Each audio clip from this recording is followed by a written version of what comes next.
The warm summer breeze drifted through Pine Grove, a quiet town where everyone knew each other, and secrets were hard to keep.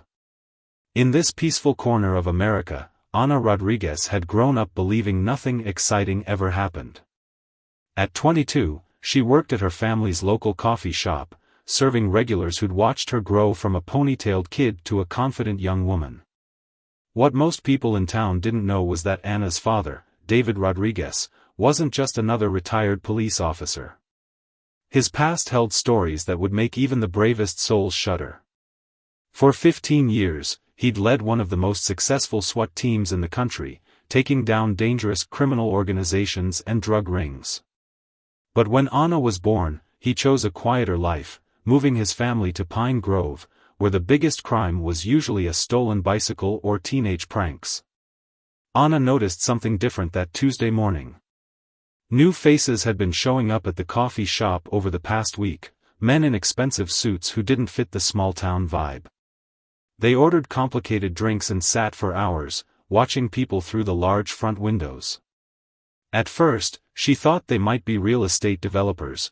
Pine Grove had been attracting city folks lately. That morning, one of them approached the counter again. His golden watch caught the sunlight, and a small scar near his right eye twitched when he smiled. "Another espresso, please," he said, his accent hinting at Colombian origins. As Ana prepared his drink, she felt his eyes following her every move. The hair on the back of her neck stood up, but she reminded herself that her father had always taught her to trust her instincts while keeping a cool head. Meanwhile, across town, David was tending to his garden, a hobby he'd picked up to keep his mind occupied during retirement. His phone buzzed, a message from an old SWAT team member he hadn't heard from in years. "They found us. The Vasquez operation wasn't as finished as we thought. Watch your back." David's hands froze over the tomato plants. The Vasquez operation had been their biggest case, taking down a major cartel family right before his retirement. They'd caught the leaders, but rumors persisted that the youngest son had escaped, swearing revenge on everyone involved. Back at the coffee shop, Ana was closing up when she noticed a black SUV parked across the street. The same vehicle had been there yesterday, and the day before. As she locked the front door, her phone chimed with a text from her dad, "Come straight home today. No stops." The sun was setting, painting Pine Grove's main street in shades of orange and purple. Ana clutched her keys tightly as she walked to her car, trying to shake off the feeling that something wasn't right. She didn't know it yet, but her quiet life in Pine Grove was about to change dramatically. The past her father had left behind was catching up with them, and those men in expensive suits weren't there for the coffee. In his garden, David stood up slowly, his military instincts kicking in as he scanned the neighborhood. He'd chosen Pine Grove because it was off the grid, a place where his family could be safe. Now, watching the unfamiliar cars driving past his house, he realized that no place stays hidden forever. He needed to prepare, not as a retired cop, but as the tactical commander he'd once been. His daughter's safety depended on it. Ana's drive home felt longer than usual that evening. The familiar streets of Pine Grove seemed different somehow, as if the shadows had grown longer and darker. She caught glimpses of the black SUV in her rearview mirror, always maintaining the same distance. Her father's training echoed in her mind: "If you think you're being followed, make 4 right turns. If they're still behind you after the 4th turn, it's not a coincidence." 1 right turn. The SUV followed. 2nd turn. Still there. 3rd turn. The headlights remained steady behind her. 4th turn. Her heart sank, the SUV smoothly rounded the corner. Meanwhile, David had transformed their modest home's garage into a command center. Hidden beneath years of accumulated boxes and old furniture lay a secure gun safe and surveillance equipment he'd hoped never to use again. As he worked, memories of the Vasquez operation flooded back. They'd tracked the cartel for months, finally cornering them in an abandoned warehouse. But Miguel Vasquez, the youngest son, had slipped away in the chaos. Now, 8 years later, the past was knocking on their door. Anna pulled into the driveway, noticing her father's garden tools scattered unusually about, a silent warning sign they developed years ago. Something was wrong. She walked to the front door, keys gripped tightly between her knuckles, another safety technique her father had taught her. The house was dark except for a faint light from the garage. "Dad," she called out, stepping inside. David emerged from the garage, his expression serious but calm. "We need to talk, sweetheart." He led her to the kitchen, away from windows, an old habit from his SWAT days. As they sat at the table, Anna noticed her father's laptop displaying surveillance footage of their street, equipment she never knew they had. "Remember those summer camps I sent you to when you were younger?" David asked, his voice steady. "The self-defense classes, the survival training? They weren't just for fun." He paused, choosing his words carefully. "Before we moved here, I led a team that took down one of the most dangerous cartels in North America. We caught most of them, but one got away, the youngest Vasquez son. He was barely 20 then." Anna's mind raced back to the man with the scar at the coffee shop. The Colombian accent, the expensive watch, the way he watched people. "The new customers at the shop," she whispered, pieces falling into place. "They've been watching us, haven't they?" David nodded grimly. "Miguel Vasquez has spent 8 years rebuilding his family's empire. Now he's powerful enough to seek revenge." He pulled out his phone, showing Anna a message from his old team. 3 former SWAT members had reported suspicious activities in their towns. One had narrowly escaped an attempted break-in. "What do we do?" Anna asked, her voice stronger than she expected. Years of her father's training had prepared her for something, though she'd never known exactly what. Now she understood why he'd insisted on all those lessons, the code words, the escape routes. "We have 2 choices," David replied, his tactical mind already forming plans. "We run, or we face them. Running means leaving everything behind, the coffee shop, our home, our lives here. Fighting means..." He trailed off, looking at his daughter with concern. Before Anna could respond, her phone buzzed with a text from an unknown number. The message was simple but chilling. "Your coffee was excellent today, Miss Rodriguez. Tomorrow, we should discuss your father's past over another cup." David's expression hardened as he read the message. The cartel wasn't just watching anymore, they were making their first move. As father and daughter sat in their darkened kitchen, both knew that their quiet life in Pine Grove had come to an end. The only question was, what would their next move be? David spent the night transforming their home into a fortress while Anna called the coffee shop's owner, making up a story about a family emergency requiring immediate leave. As dawn broke over Pine Grove, father and daughter sat at their kitchen table, mugs of untouched coffee growing cold between them. The threatening text message still glowed on Anna's phone, a digital reminder that their quiet life had shattered.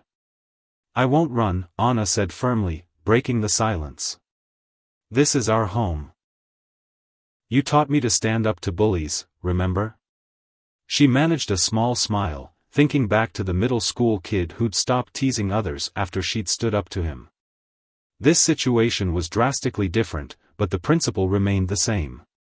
David studied his daughter's face, seeing not just the little girl he'd raised but the strong woman she'd become. "The Vasquez cartel isn't like anything you've faced before," he warned. "But you're right. Running would only delay the inevitable." He pulled out a worn leather notebook, its pages filled with contact numbers and emergency protocols from his SWAT days. As David made calls to his old team members, Anna discovered their home had more secrets than she'd imagined. Behind the hallway mirror was a secure compartment containing passports and emergency cash. The guest room closet concealed a bulletproof vest that would fit her perfectly. He'd been preparing for this possibility all along. By midday, their plans were in motion. 2 of David's former team members were already driving to Pine Grove.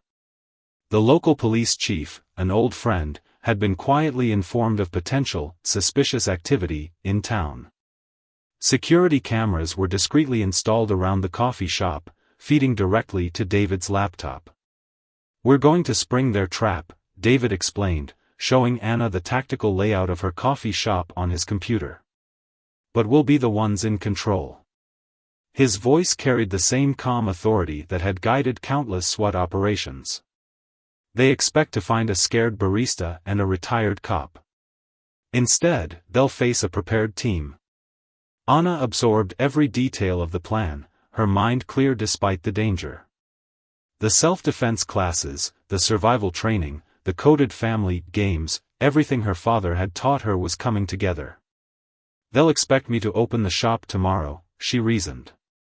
"And they'll expect me to be alone." "Exactly," David nodded. "But you won't be. Remember that storage room renovation last year?" Anna's eyes widened as she realized the true purpose of that month-long construction project. Her father had created hidden observation points throughout the building. As evening approached, a familiar black SUV cruised past their house. This time, instead of fear, Anna felt a surge of determination.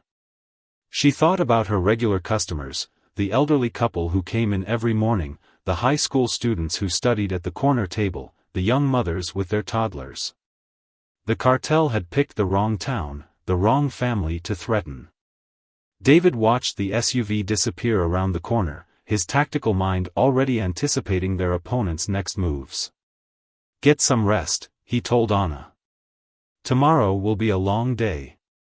But as Anna headed upstairs, she paused. "Dad? All those years of training, you weren't just protecting me, were you? You were preparing me." Her father smiled sadly. "I hoped this day would never come. But I couldn't take that chance with your life." He hugged her tightly, something he rarely did since she'd grown up. "Whatever happens tomorrow, remember, you're stronger than they know." That night, as Pine Grove slept peacefully, two very different groups prepared for the coming confrontation. In expensive hotel rooms on the outskirts of town, cartel members cleaned their weapons and reviewed their plans. And in a modest suburban home, a father and daughter transformed years of preparation into a strategy that would protect not just themselves, but their entire community. Morning arrived with an unusual fog blanketing Pine Grove, as if nature itself was setting the stage. Anna opened the coffee shop right on schedule, her movements deliberate and practiced.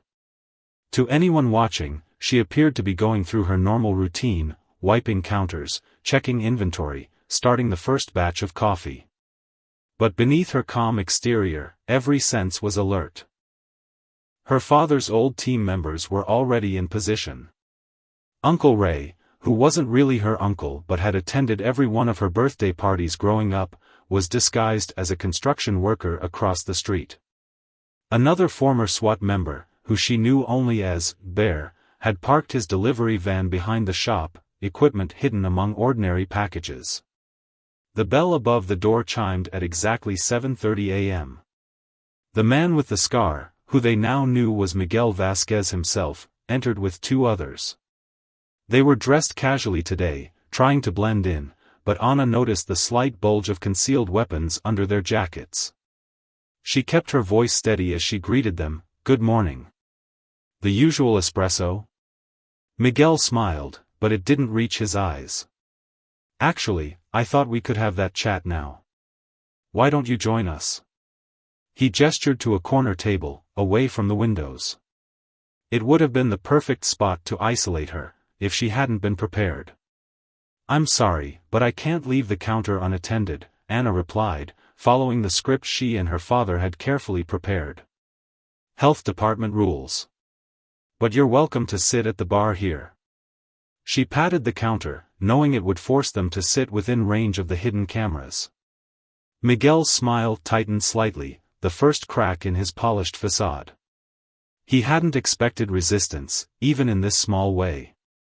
After a moment's hesitation, he took a seat at the counter, his two companions flanking him. Anna could feel the weight of their eyes on her as she prepared their drinks. "You know why we're here," Miguel said quietly, his voice almost gentle. "Your father took everything from me. My family, my legacy, my future. 8 years I've waited, planning, building. And now." He paused, studying her face. "Now I'll take everything from him." Anna's hands remained steady as she steamed milk for their drinks. Through her earpiece, disguised as a Bluetooth headset many baristas wore, she could hear her father's calm breathing. He was watching everything from the hidden observation point, ready to act if needed. "I was 14 when it happened," Miguel continued, his voice taking on a harder edge. "I watched from a hiding place as your father's team took down my family. Do you know what that does to a person? To see everything they love destroyed in a single night?" Anna set the drinks before them, her heart pounding but her voice level. "I know about loss," she responded, thinking of her mother who'd passed away 3 years ago. "But I also know about choices. Your family chose their path. My father chose to protect people." Miguel's hand tightened around his cup. This wasn't going according to his plan. He'd expected to find a weak point, to use the daughter to break the father. Instead, he was facing someone who seemed unervingly prepared. Suddenly, the door chimed again. A group of high school students tumbled in, laughing and talking about their morning classes. Anna watched as Miguel's jaw clenched, too many witnesses now for whatever he'd planned. He stood slowly, leaving his untouched coffee on the counter.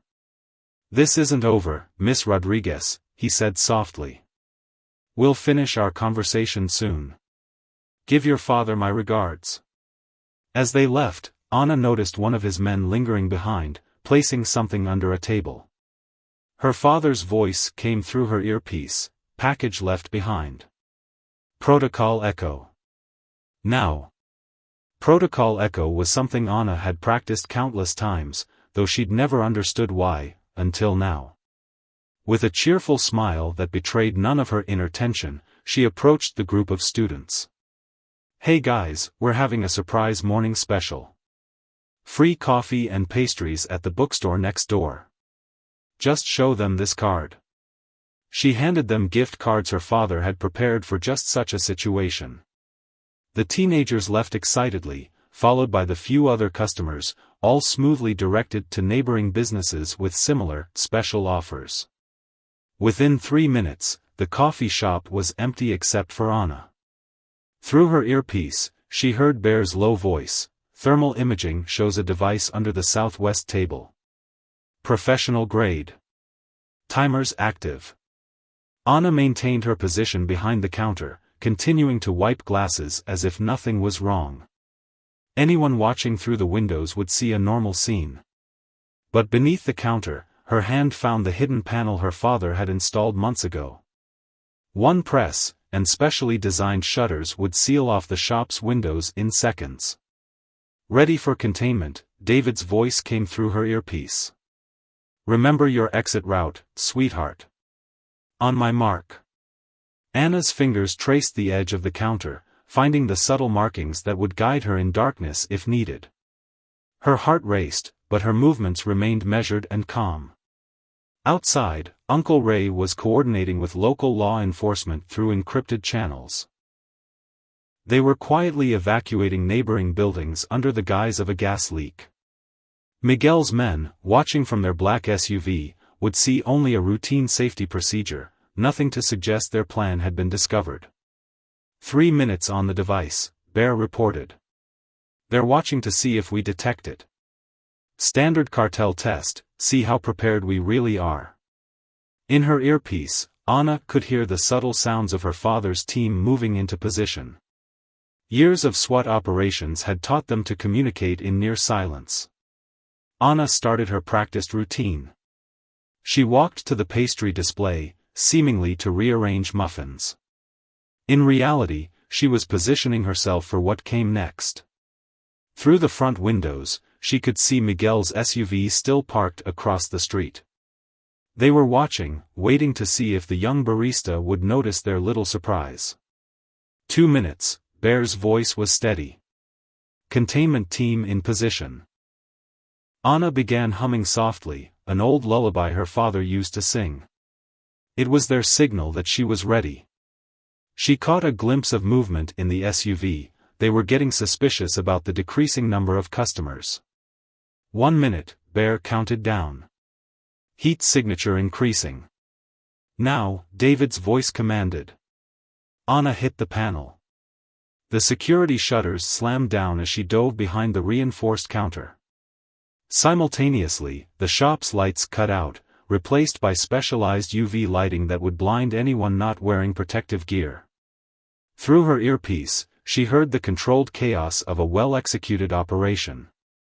The device under the table, likely meant to release a gas rather than explode, based on Bear's readings, was quickly contained in a specialized unit. Outside, she could hear the screech of tires as Miguel's SUV peeled away, their test having revealed far more than they intended. When the lights came back on 30 seconds later, the coffee shop looked exactly as it had before. The device was gone, secured by Bear's team. The shutters rose smoothly, revealing a normal street scene. To any onlookers, nothing unusual had occurred. Anna stood up, straightening her apron. Her father's voice came through one final time, "Well done, sweetheart." But this was just their first move. They wanted to see what we're capable of, and now they know we're not as vulnerable as they thought. She began brewing a fresh pot of coffee, her hands steady despite the adrenaline still coursing through her system. The morning sun streamed through the windows as if nothing had happened, but everything had changed. The cartel had made their play, and now they knew, the small-town barista and her retired father were far more prepared than anyone could have guessed. The rest of the morning passed in a blur of calculated movements. Anna served customers with her usual smile, but her eyes constantly scanned faces, looking for signs of cartel members among the regulars. Her father's team had dispersed, blending into the town's daily rhythm while maintaining their surveillance. To the outside world, Pine Grove appeared unchanged, but an invisible war was unfolding in its quiet streets. By early afternoon, David's intelligence network had picked up chatter. Miguel Vasquez had gone silent, retreating to an unknown location outside town. His surveillance teams had withdrawn, leaving only ghost traces of their presence. This sudden disappearance wasn't surrender, it was preparation. They're regrouping, David explained during their secure video call with his former team. Miguel's pride is hurt. We showed our hand, maybe too much of it. He paused, studying the tactical map spread across their kitchen table. He'll come back stronger, trying to prove he's still in control. Anna sat beside her father, adding her observations about the morning's events. The confidence in her voice surprised even her. Somehow, facing the threat had made it less terrifying. They didn't expect us to detect the device so quickly, she noted. Or to have evacuation protocols in place. Uncle Ray's voice crackled through the secure line.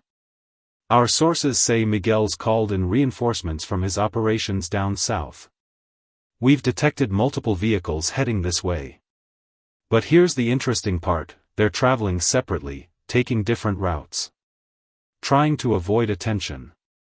As if on cue, Anna's phone buzzed. An unknown number had sent a photo. It was her best friend Lily, shopping at the local grocery store, completely unaware she was being photographed. The message below read, "Such a shame if something happened to the innocent people of Pine Grove." David's expression hardened as he read the message over her shoulder. They're switching tactics, he said grimly. Instead of coming directly at us, they're threatening the town. Making it personal. He picked up his secure phone, sending rapid messages to his network of contacts. Anna felt a cold anger replace her fear. Pine Grove wasn't just her home, it was a community of people who'd watched her grow up, supported her through her mother's passing, and treated her like family. The cartel was threatening not just her, but everyone she cared about. "We need to warn people," she insisted, but David shook his head. "A public warning would cause panic, and that's exactly what Miguel wants. Chaos makes it easier for his people to move undetected." He pulled up surveillance footage on his laptop, showing various points around town. "But we can protect people without them knowing they're in danger." Over the next few hours, their plans evolved. David's team quietly coordinated with trusted local law enforcement. Additional cameras were discreetly installed at key points around town. Community events were subtly rescheduled, consolidating gatherings into more easily protected venues. As evening approached, Anna received another message: "Your father taught you well, little girl. But can he protect an entire town? Tonight, we'll see what matters more to him, his daughter or his neighbors." She showed the message to her father, expecting to see worry in his eyes. Instead, she found a familiar determination, the same look he'd had when teaching her self-defense moves or running through emergency protocols. "Miguel thinks he's found our weakness," David said, his voice steady. "But he doesn't understand. This town, these people, they're not our vulnerability. They're our strength." He turned to his tactical displays, where red dots indicated suspected cartel movements around Pine Grove. "We've spent years building relationships here, becoming part of the community. Miguel's just passing through, seeing only targets. That's his real weakness." As night fell over Pine Grove, lights winked on in homes across town. Families sat down to dinner, unaware of the invisible shield being drawn around them. In the Rodriguez household, father and daughter prepared for a long night, knowing that somewhere in the darkness, Miguel Vasquez was planning his next move. Night had fallen over Pine Grove, transforming the familiar streets into a landscape of shadows and uncertainty. From their command center in the garage, Anna and David monitored the network of surveillance feeds. The town's evening activities continued as usual, the high school football team practicing under floodlights, the weekly bingo night at the community center, families walking their dogs along tree-lined streets. But beneath this peaceful surface, an invisible network of protectors was at work. Uncle Ray's team had positioned themselves strategically around town, disguised as everything from late-shift workers to evening joggers. Bear's surveillance equipment detected multiple cartel vehicles entering town from different directions, moving with practiced subtlety. "They're setting up a perimeter," David observed, watching the pattern emerge on his tactical display. "Classic encirclement strategy. But they're avoiding the main streets, staying in the shadows." His phone buzzed with updates from his team. 3 more cartel vehicles had been spotted near the town's outskirts.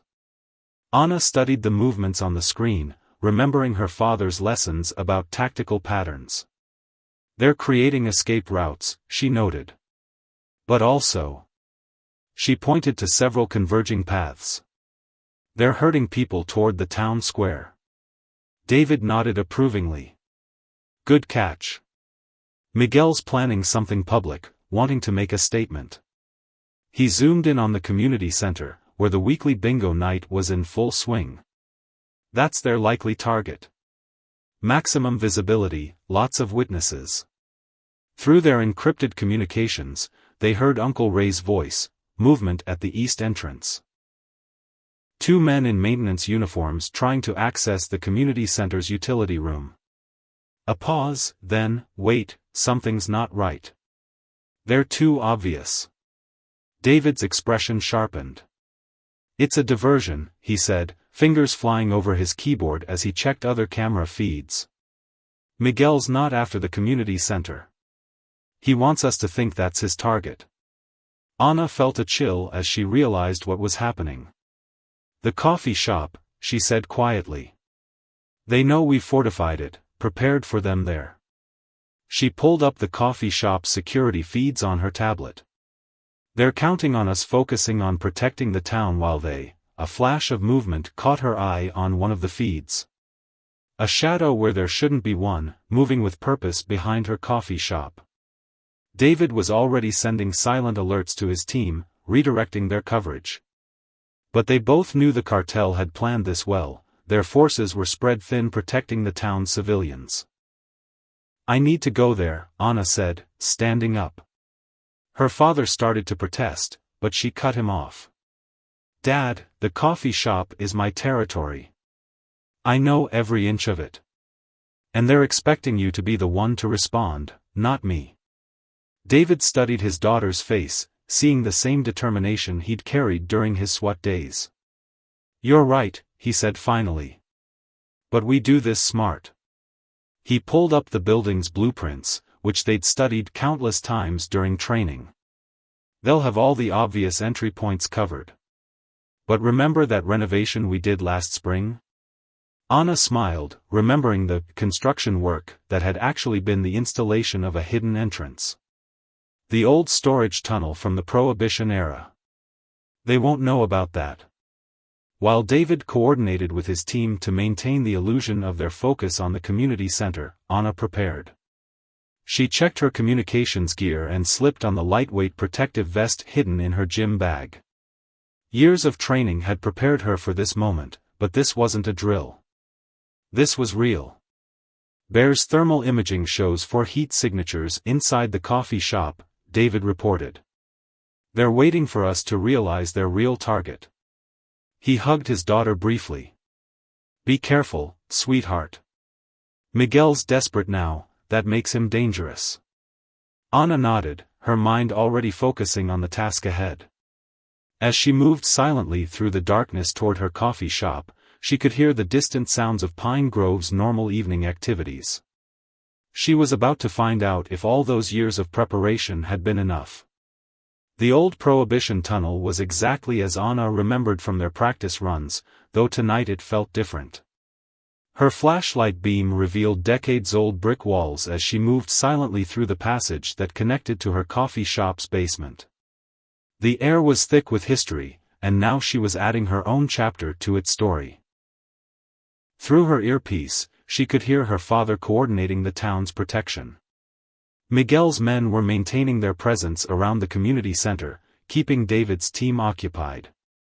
But Anna knew the real fight waited above her in her familiar coffee shop. "Thermal imaging shows they haven't found the basement entrance," Bear's voice whispered in her ear. "They're spread out upstairs, 2 by the front, 1 watching the back door, 1 moving between." A pause. "Wait, getting another signature. Someone just entered through the front. 5 total now." Anna reached the basement access point, her hand finding the hidden latch they'd installed. Above her, floorboards creaked as someone walked across her shop. She'd learned every sound of that old building, could tell exactly where people were just by listening. Right now, someone was standing near the espresso machine, her territory.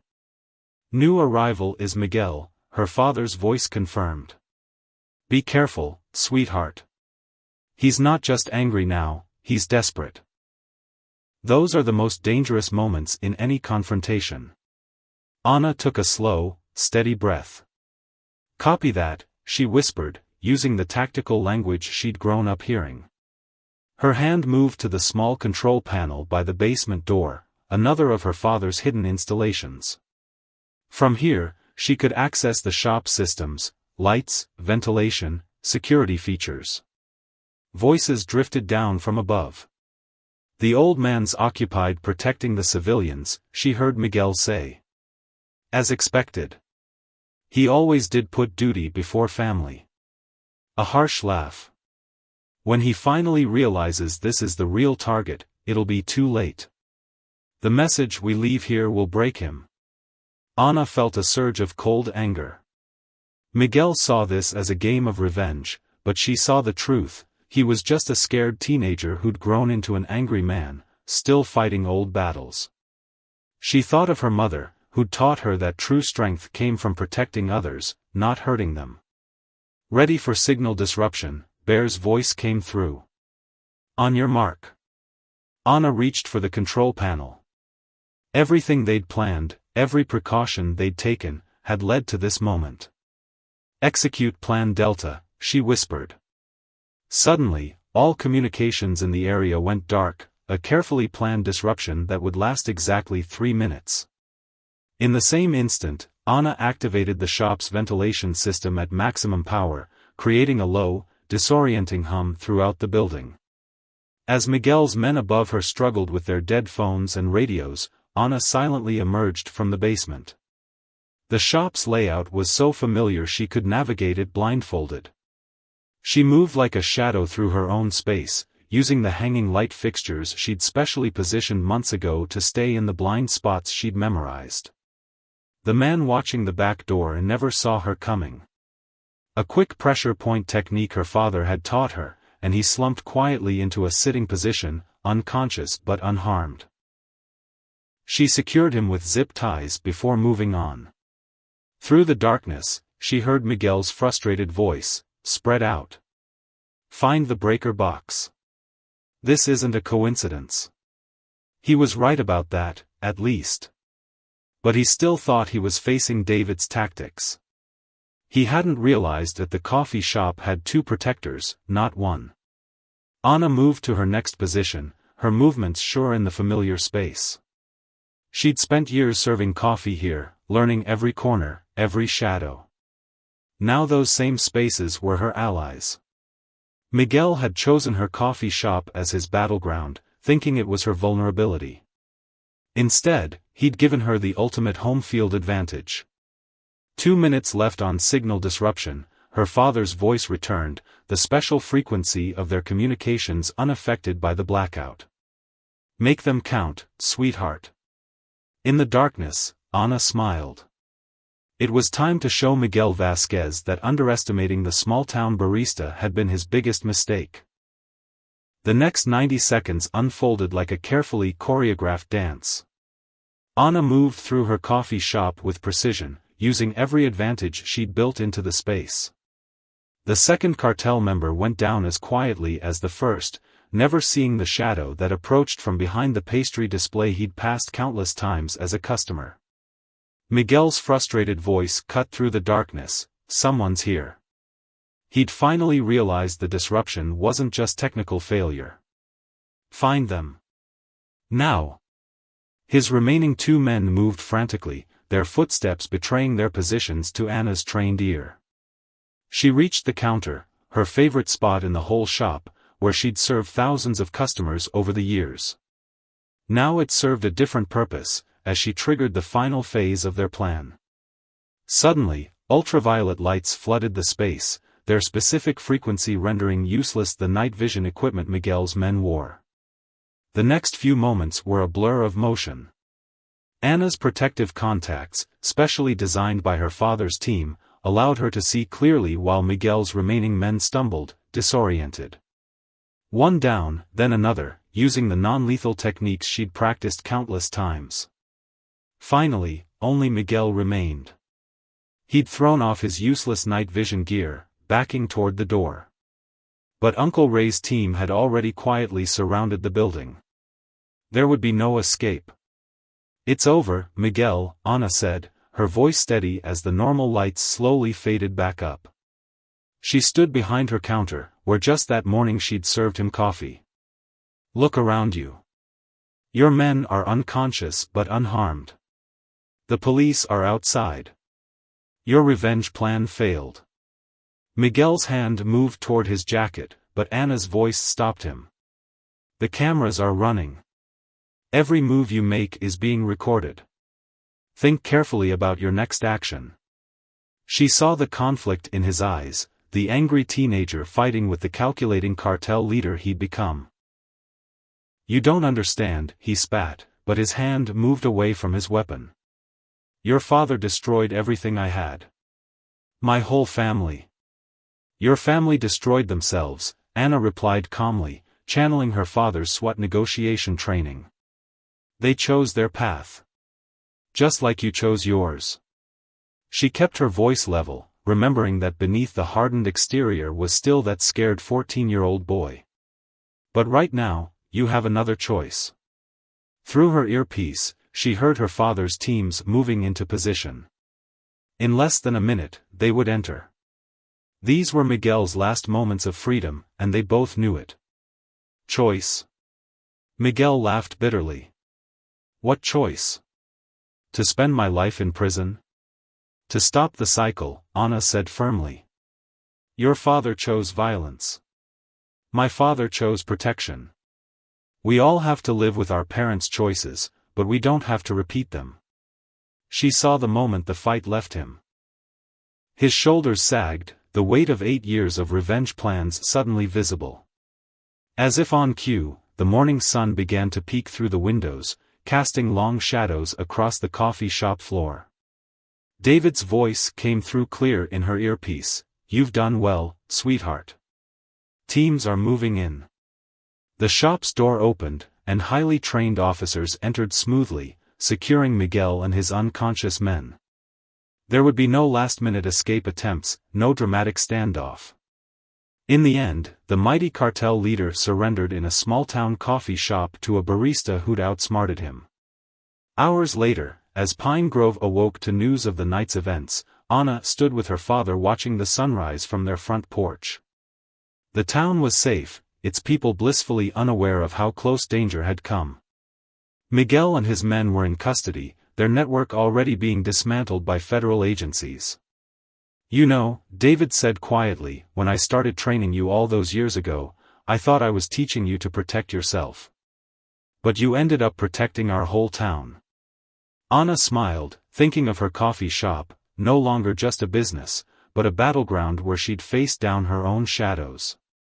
You taught me something more important, she replied.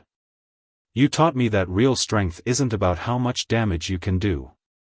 It's about how many people you can protect. They finished together, watching as Pine Grove came alive with another peaceful morning, its people safe under the watchful eyes of a retired SWAT commander and his barista daughter.